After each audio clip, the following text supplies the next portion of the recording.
All right, Shalom. I want to give all praises unto Yahawah, BAHASHAM, YAHAWASHI, BAHASHAM, QADASH.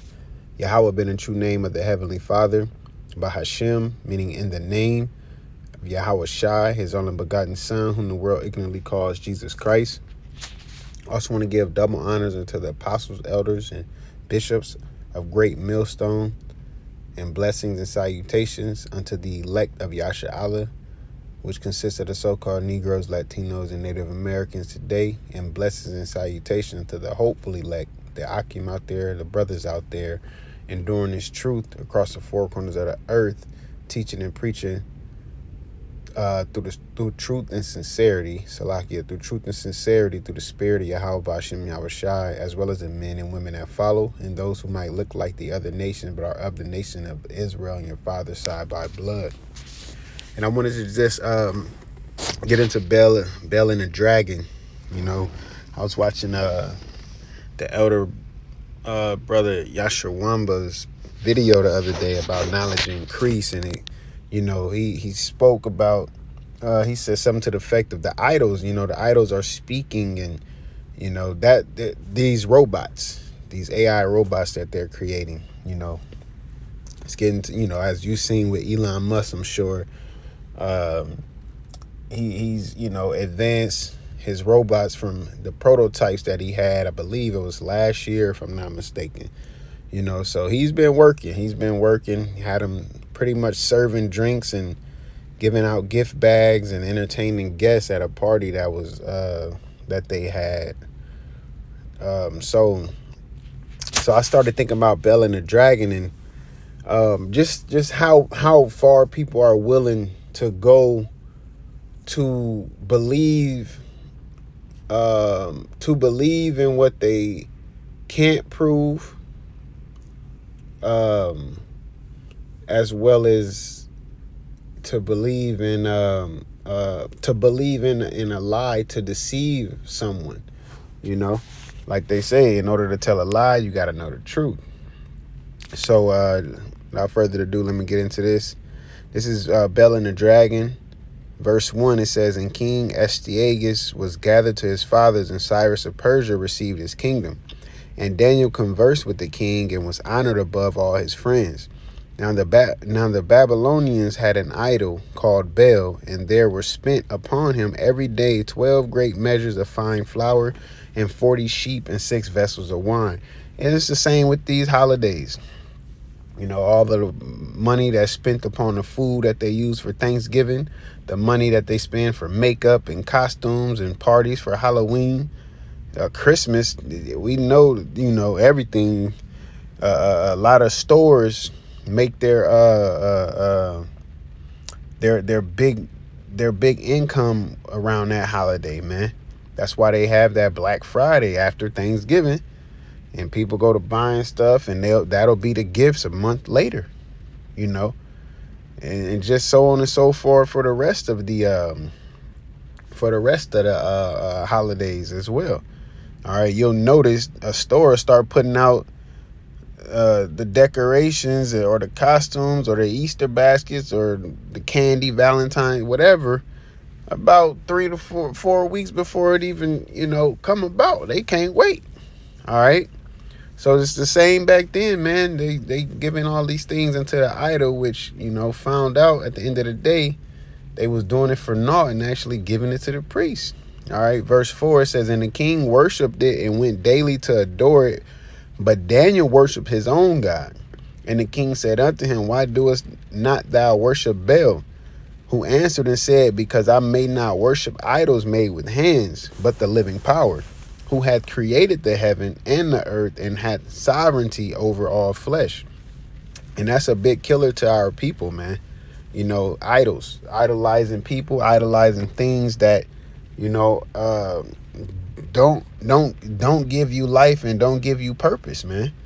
Okay. And it'll be the same with these robots.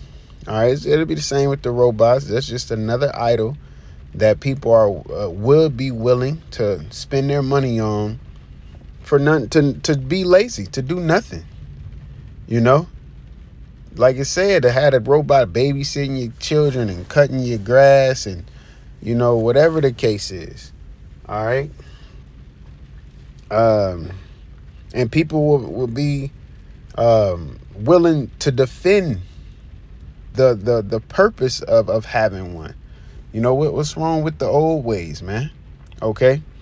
It says, then said the king unto him, thinkest thou not that Baal is a living power? Seest thou not how much he eateth and drinketh every day?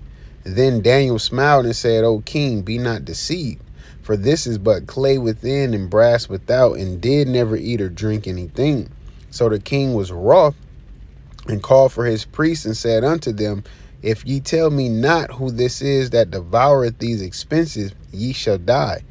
But if ye can certify me that Baal devoureth them, then Daniel shall die, for he hath spoken blasphemy against Baal. So here the king is defending an idol, man.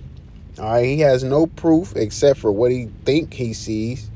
Okay, that this idol is eating and drinking because they put food there and the food is not there. Okay, it says, and Daniel said unto the king, let it be according to thy word.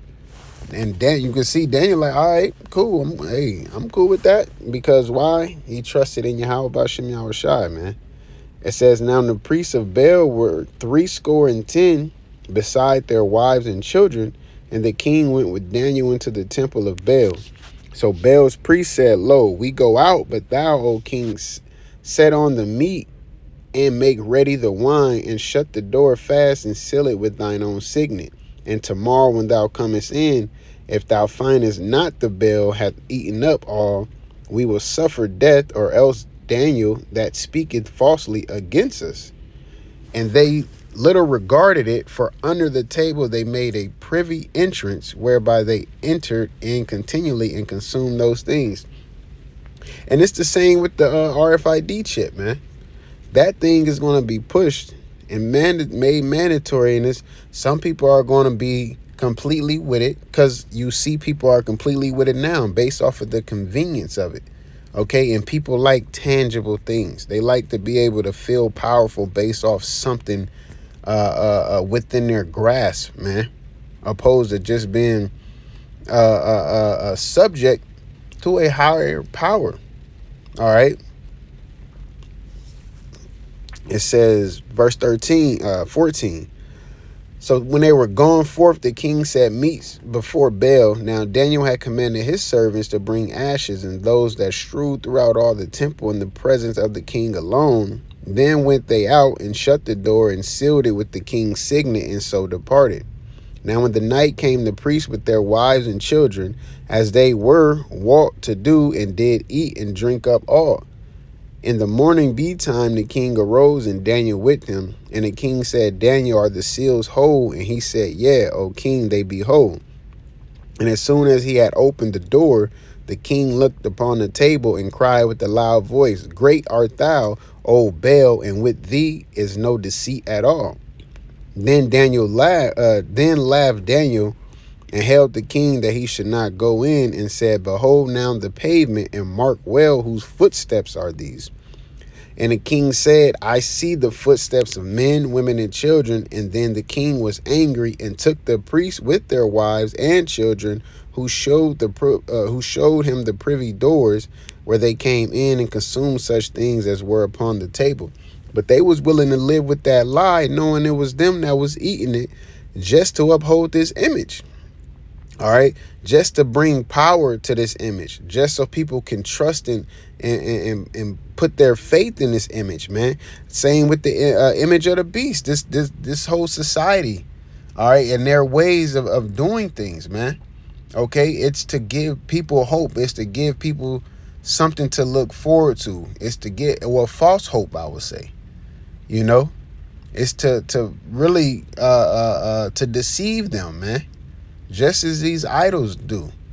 All right. Just as the Just as the RFID C-hip is going to do. It's a device that's going to deceive many. Okay. Because the scriptures tell us not to take it, pursuing to the book of Revelation. All right. But it says he calls it all, both small and great, rich and poor, free and bond, to receive a mark in their forehead, or in their right hand, or in their forehead, or else you won't be able to buy or sell, which means you won't be able to provide for yourself, provide for your family. So it's going to be very tempting to comply and not be an outsider, which most people have a herd mentality anyway, man. But we gotta have the mindset of Daniel. If we trust in YAHAWASHI, YAHAWASHI, you're like, nah, I got my own power I serve. You know, nah, that ain't what you think is real, ain't real over there. Trust me. Let me continue on. It says, therefore the king slew them and delivered Baal into Daniel's power, who destroyed him and his temple. And in that same place there was a great dragon, which they of Babylon worship. And the king said unto Daniel, wilt thou also say that this is of brass? Lo, he liveth, he eateth and drinketh. Thou canst not say that he is no living God. Therefore worship him. And here it is. So it's like, okay, well, it's the same thing. Both made out of wood, both covered in brass. Okay? Nonetheless, it's an idol that's erected, that's being worshipped. All right, that's people are giving provisions to, okay, and wasting their time and their goods, man. All right, it says, then said Daniel unto the king, I will worship the Lord my power, for he is the living power. But give me leave, O king, and I shall slay this dragon without sword and stab. The king said, I give thee leave. Then Daniel took pitch and fat and hair, and did seethe them together, and made lumps thereof. This he put in the dragon's mouth, and so the dragon burst in sunder. And Daniel said, lo, these are the gods you worship. So Daniel, you know, he's mocking them like this. I was just able to do this with what I put together. You know, if this was a God that you worshiping and giving power and reverence to, it should be able to take me out. All right. Because can't nobody do that to the power that we serve. Okay. Like it said, he has, what did it say? Over all flesh.